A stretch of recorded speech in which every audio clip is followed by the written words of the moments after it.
नमस्कार, daily post Punjab Haryana Himachal देख रहे हैं आप। मैं हूं गौतम ठाकुर। कार्यक्रम हरियाणा पोस्ट में आपका स्वागत है।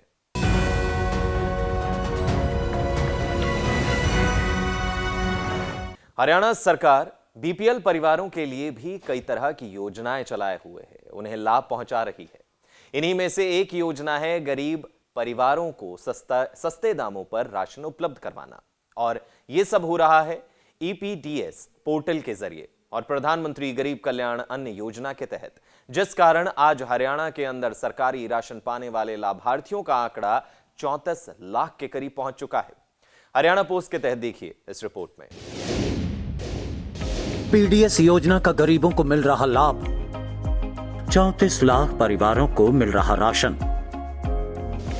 राशन की सूचना को लेकर भी लोगों की समस्या का हुआ हल। अब फर्जी तरीके से कोई नहीं मार सकेगा गरीबों का हक। डिपो धारकों की भी हो गई बल्ले बल्ले। डिपो धारकों के कमीशन में हुई बढ़ोतरी। प्रधानमंत्री गरीब कल्याण अन्न योजना का लाभ आज गरीब वर्ग के लोग पूरे देश के अंदर उठा रहे हैं। हरियाणा में भी इस योजना को प्रभावी ढंग से लागू किया गया और उसी के चलते आज हरियाणा में 32 लाख लोगों को सस्ते दामों पर राशन डिपो से राशन उपलब्ध हो रहा है। लेकिन पहले जहां कई तरह की शिकायतें लोगों की तरफ से सरकार को हासिल होती थीं, मसलन किसी को राशन नहीं मिला या फिर फर्जी तरीके से उनका राशन किसी और को दे दिया गया। लिहाजा इन सब बातों को ध्यान में रखते हुए मुख्यमंत्री मनोहर लाल की अगुवाई में चल रही हरियाणा सरकार ने अब सब कुछ सुगम कर दिया है, वो भी ईपीडीएस पोर्टल के जरिए। इस ईपीडीएस योजना के तहत लाभ पाने वाले लाभार्थियों का आंकड़ा जहां पहले 32 लाख का था, वहीं अब यह बढ़कर 34 लाख हो चुका है। इस बात की जानकारी भी मुख्यमंत्री मनोहर लाल ने साझा की। पिछले 2011 के बाद राशन कार्ड हमारे इससे पहले कब बने थे? 2011 का जो डाटा एससीसीसी डाटा के आधार पर ही बना था। उसके बाद बीच बीच में इक्का दुक्का जरूर बनते रहे होंगे, जिसका सर्टिफिकेट बन गया आ गया, वरना बड़ी संख्या में लोग जो पात्र थे उनके राशन कार्ड नहीं बन रहे थे। हमने आते ही जनवरी 2023 में, अभी जब ये सारा सिस्टम इंटैक्ट हुआ, तो 12.5 लाख नए राशन कार्ड बनाए हैं। हाँ, जो पात्र नहीं थे उनके काटे भी थे। ये विषय हमारी चर्चा में पहले आ चुका है। तो इस प्रकार से कुल अब 35 लाख राशन कार्ड जो है बीपीएल लोगों के ये बने हुए हैं। 56,46,000 चिरायु कार्ड जो आयुष्मान कार्डों के अलावा जो आयुष्मान चिरायु दोनों मिला के 86 लाख कार्ड ये वितरित किए जा चुके हैं। राशन न मिलने की गरीब लोगों की शिकायत को ध्यान में रखते हुए मुख्यमंत्री मनोहर लाल की अगुवाई वाली सरकार ने इसका समाधान निकाला और सभी राशन डिपो पर पीओएस मशीनें उपलब्ध करवा दी, जिसके जरिए आसानी से पता चल जाता है कि किस लाभार्थी ने राशन लिया या किसने नहीं लिया। से लोगों को उनकी शिकायत होती थी कि हमको राशन नहीं मिला, हमको राशन कम मिला, हमारा राशन कोई और ले गया, हमारा राशन कार्ड कट गया। ऐसी बहुत सी चीजें ये सब होती थी। पुराने राशन कार्ड उनके अंदर सदस्य बढ़ाना, सदस्य कम करना, ये भी आसानी से होता नहीं था। तो ये सब चीजें हमारे माध्यम से ही होती थी। लेकिन अब टेक्नोलॉजी के माध्यम से ये सब चीजें बहुत सरल हो गई हैं, बहुत आसान हो गई हैं।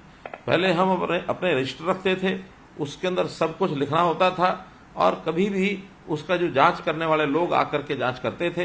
लेकिन आज सब चीज एक प्रकार से ऑटोमेशन के माध्यम से ऑटोमेटिक हो गया है। हमको पीओएस की मशीनें मिल गई हैं और पीएस की मशीन के माध्यम से ही हर व्यक्ति का, कार्ड धारक का हिसाब रखा जाता है कि कितना राशन उसने लिया है, कितना नहीं लिया है। यदि इस महीने कोई व्यक्ति राशन नहीं ले जा सका है तो अगले महीने शेष बचा राशन भी वो ले जा सकता है। हमारे यहाँ कितना सामान आया है, कितना राशन मिला, कितना नहीं मिला, ये सब हिसाब किताब भी उसमें रखा जाता है। हमारा स्टॉक कितना है ये भी पता लगता है। लाभार्थियों के फोन को अब पीओएस के जरिए लिंक कर दिया गया है, जिसके चलते उन्हें अब घर बैठे ही पता चल जाता है कि राशन आ गया। इस बात का हवाला भी मुख्यमंत्री मनोहर लाल ने दिया। लेकिन अब टेक्निकल तौर पर हमने जब भी राशन की सप्लाई आपकी दुकान पर होती है, उसी समय एसएमएस करके मोबाइल के माध्यम से उनको संदेश दे दिया जाता है कि अब राशन पहुंच गया है दुकान पर, आप अपना जाकर के राशन प्राप्त कर सकते हैं। पूरे देश भर में प्रधानमंत्री जी की योजना अनुसार एक राष्ट्र एक राशन कार्ड इस योजना को चलाया, ताकि कोई व्यक्ति राशन कार्ड कहीं भी किसी भी दुकान पर ले जाकर के राशन लेना चाहता है तो वो ले जाकर अपना राशन ले सकता है, किसी को भी कठिनाई नहीं आती है। मुझे खुशी है इस बात की कि हमने इस बार जो एक आदेश निकाला है कि राशन की दुकानें, ये भी महिला सशक्तिकरण के नाते से जो प्रयोग किया कि 33% महिलाओं को राशन की दुकानें दी जाएंगी, तो जो नई राशन की दुकानें खुलेंगी उसमें महिलाएं अगर अप्लाई करती हैं तो प्राथमिकता के तौर पर उनको जो है वो दिया जाता है। दरअसल मुख्यमंत्री ने सरकारी डिपो धारकों से बातचीत करते हुए इस बात का हवाला दिया कि सरकारी डिपो एक तरह से सरकार की सेवाओं को ही लोगों को प्रदान करते हैं, लिहाजा इसमें वह किसी तरह की कोताही न बरतें, क्योंकि पीडीएस की दुकानों के जरिए ही राशन जैसी लाभकारी योजनाएं जनता तक पहुंचती हैं और अच्छे ढंग से अपनी सेवाएं देते हुए आप सरकार के कामकाज को ही दर्शाते हैं। मुख्यमंत्री ने डिपो धारकों के कमीशन को भी बढ़ाकर 2 रुपए प्रति किलो कर दिया है, जबकि पहले उन्हें प्रति किलो के हिसाब से 1.5 रुपए का कमीशन अदा किया जाता था। आपका व्यवहार निश्चित रूप से सरकार की योजनाओं को भी प्रभावित करता है, क्योंकि भले आप सरकारी राशन की दुकान का काम करते हैं, लेकिन लोगों के मन में ये सरकारी राशन की बजाय दुकान को ही सरकारी कह दिया जाता है कि ये सरकारी दुकान का राशन है। तो सरकारी राशन का दुकान होना एक बात है, राशन का सरकारी दुकान में होना ये दूसरी बात है। जो लोगों को लगता है कि आपकी दुकान सरकारी दुकान है, तो जो आपकी छवि है वो सरकार की छवि बनेगी। इसलिए निश्चित रूप से आप कभी भी ऐसा कोई काम न करें जिससे सरकार की छवि पर भी फर्क पड़े या आपकी छवि पर फर्क पड़े।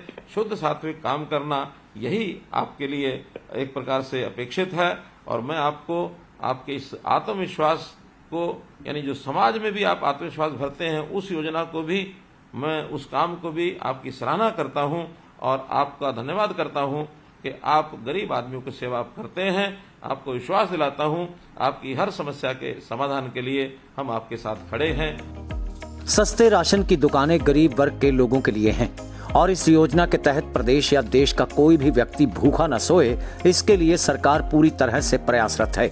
डेस्क से गगन नारंग, डेली पोस्ट, पंजाब, हरियाणा, हिमाचल।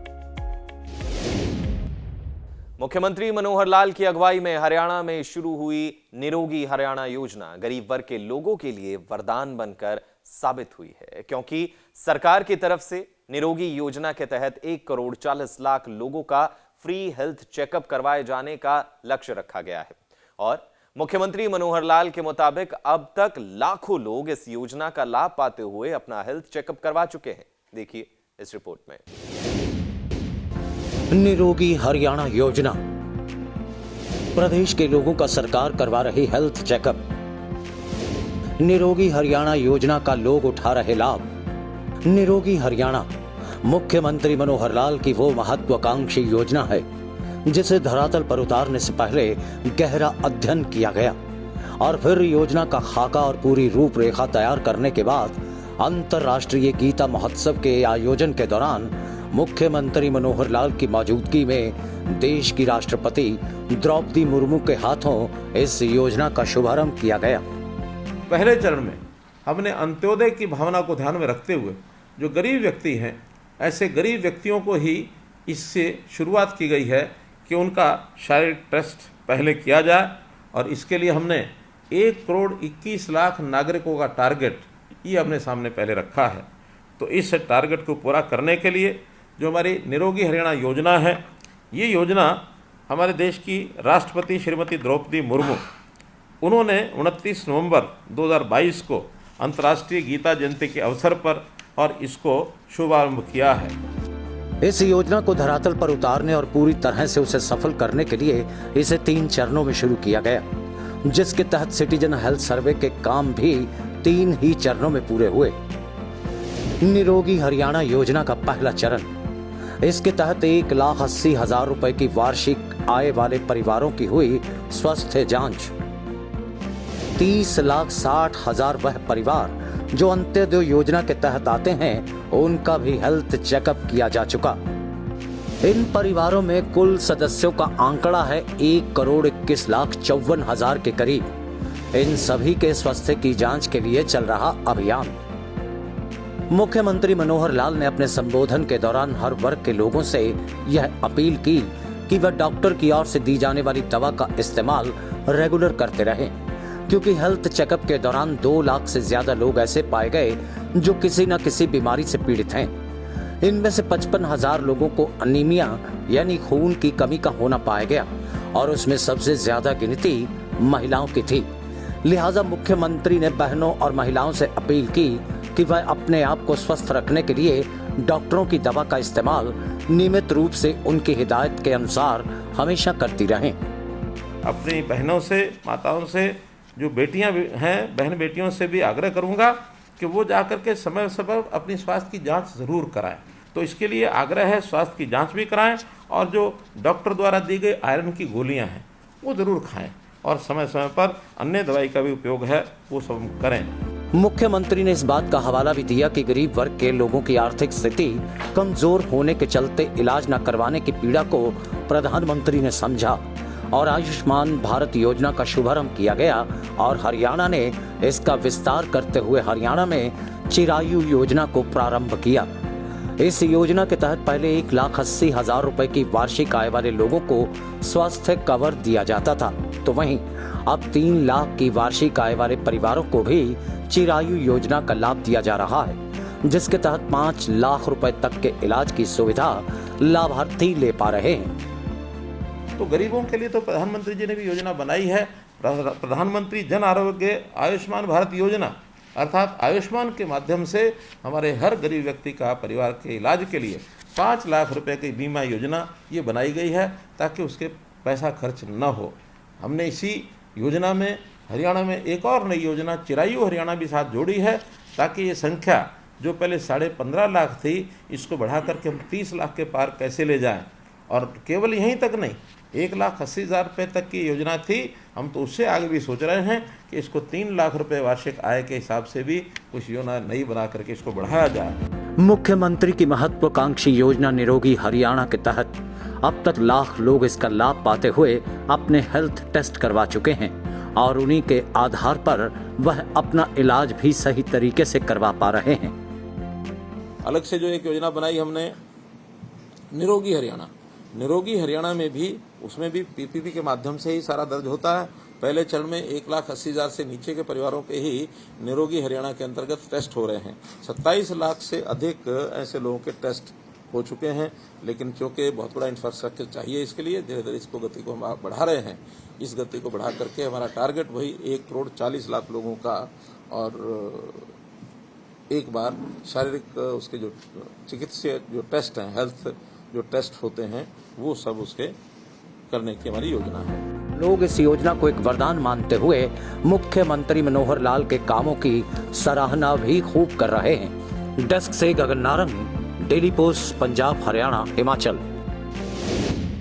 मुख्यमंत्री मनोहर लाल अपनी दूरदर्शिता और काम करने की नीयत और नीतियों के चलते आज प्रशंसा का पात्र बन गए हैं, क्योंकि उनकी अगुवाई में चल रही हरियाणा सरकार हर वर्ग के विकास व उत्थान की बात को सोच उसे धरातल पर उतार कर हर वर्ग का जो है वो विकास और कल्याण दोनों करने में जुटी है। मुख्यमंत्री ने अपनी विशेष चर्चा कार्यक्रम के दौरान आंगनवाड़ी कार्यकर्ताओं से बात करते हुए जहां उनके काम को लेकर उनकी सराहना की, तो वहीं उनके कामों को ममतापूर्ण भी करार दिया। देखिए हरियाणा पोस्ट के तहत इस रिपोर्ट में। बदल गया प्ले वे स्कूलों का नाम, अब कहलाएंगे बाल वाटिका। मुख्यमंत्री ने आंगनवाड़ी कार्यकर्ताओं के काम को सराहा। आंगनवाड़ी वर्कर या कार्यकर्ता बेहद अहम जिम्मेदारी निभाते हुए अपने काम को अंजाम देती हैं, क्योंकि बाल वाटिकाओं में पहुंचने वाले नौनिहाल इतने छोटे होते हैं कि पहले तो वह रेंगते हैं और फिर आंगन में जाकर खेलते हैं और उनके विकास से लेकर उनके पोषण की जिम्मेदारी और हर तरह की देखरेख ममता के साथ आंगनवाड़ी कार्यकर्ता उसी तरह करती हैं जैसे एक मां। मुख्यमंत्री ने इस बात को कहते हुए आंगनवाड़ी कार्यकर्ताओं की खूब सराहना भी की। लेकिन इसका महत्व एक मां समझ सकती है कि मां बच्चे को प्रारंभ में पालती है और पालने के साथ साथ जैसे ही 1-2 वर्ष का होता है तो वो पहले रेंगने लगता है और बाद में आंगन में जाकर के खेलने लगता है। आंगन का महत्व उस बच्चे के लिए बहुत महत्वपूर्ण होता है, जिसको सीमाओं में भी रखना होता है उसका पालना पोसना भी होता है और उसकी पूरी सुरक्षा भी करनी होती है। तो इसी प्रकार से हमारा जो परिसर है आंगनवाड़ी, इसमें उस गांव के, उस मोहल्ले के जो छोटे बच्चे 3 वर्ष से 6 वर्ष तक के, वो हमारे आंगनवाड़ी में आते हैं और उन आंगनवाड़ी के अंदर उनकी देखरेख हम भी एक ममता के साथ, प्यार के साथ वैसा ही करती हैं जैसे एक माँ अपने बच्चे के लिए करती है। एक संवेदनशील बहन इन बच्चों का किस प्रकार से ध्यान रखती है वो एक माँ ही समझ सकती है। तो इसीलिए इस व्यवस्था में सभी बहनों को ही लगाया गया है ताकि बहनें अच्छी प्रकार से इसकी देखभाल कर सकें। अगर माँ के बाद बच्चे के पालने में किसी का अगर रोल आता है तो आपका आता है। वहीं मुख्यमंत्री मनोहर लाल ने इस बात का हवाला दिया कि पहले सरकारी व्यवस्था के तहत खोले गए आंगनवाड़ी केंद्रों का नाम प्ले वे स्कूल रखा गया था और अब ये सब प्ले वे स्कूल बाल वाटिका कहलाएंगे। 4000 के करीब बाल वाटिकाएं प्रदेश के अंदर काम कर रही हैं। इस बात की जानकारी को भी मुख्यमंत्री मनोहर लाल ने साझा किया। सरकारी स्कूलों में जो हमारे जितने भी आंगनवाड़ी हैं उनको नाम पहले दिया था हमने प्ले वे स्कूल। अभी उनका नाम, क्योंकि सरकारी जो नई शिक्षा नीति है, राष्ट्रीय शिक्षा नीति, उसमें इनका नाम बाल वाटिका कर दिया गया है। तो इन बाल वाटिकाओं का ही नाम रखा है। 4000 बाल वाटिकाएं बन चुकी हैं। अभी आगे और 4000 नई बाल वाटिकाएं जो आंगनवाड़ी हैं, जो अच्छी आंगनवाड़ी हैं, उन्हीं को उसमें कन्वर्ट कर दिया जाएगा। इस प्रकार से मैं तो आपके सामने यही एक विषय रखना चाहता हूं कि जो 1975 में ये आंगनवाड़ी का कार्यक्रम शुरू हुआ था, आज लगभग 50 वर्ष होने को आ रहे हैं। तो इस 50 वर्ष के काल में आप लोगों ने बाल स्वास्थ्य देखभाल, पालन पोषण, शिक्षा आदि इसके अंदर जो योगदान दिया है, ये आंगनवाड़ी कार्यकर्ताओं का एक प्रकार का उनकी एक सराहना मैं करता हूं, उनका मैं आभार व्यक्त करता हूं। और इस काम में हमेशा बहुत से काम की जो अपडेट है, इस काम में कुछ ना कुछ वृद्धि भी होती रहती है। तो उस वृद्धि के समय, उस अपडेट के समय जो जानकारियां और आगे बढ़ानी होती हैं, उनको भी आप हमें सुझाव के रूप में जरूर देते रहेंगे और जैसे जैसे आप सुझाव देंगे उन सुझावों के ऊपर हम काम करेंगे। हमारा उद्देश्य हमारी जो भविष्य की पीढ़ी है, हमारे आज के बच्चे हैं, उनका पालन पोषण अच्छा कैसे हो और उसमें जो भी कोई योजनाओं के अंदर कोई अड़चने आती हैं, उन अड़चनों को हम दूर कर सकें। तो इस प्रकार के इस काम में आपको आज मैंने आपसे जो बातचीत की है, आपने इसमें अपनी इस बात को साझा किया है। आपके अनुभव भी निश्चित रूप से अगर हमको प्राप्त होंगे, सुनने को मिलेंगे, तो उस अनुसार और ज्यादा इसमें आगे बढ़ाएंगे। फिलहाल आज के हरियाणा पोस्ट कार्यक्रम में इतना ही। मुझे यानी गौतम ठाकुर को दीजिए इजाजत और देखते रहिए डेली पोस्ट पंजाब, हरियाणा, हिमाचल।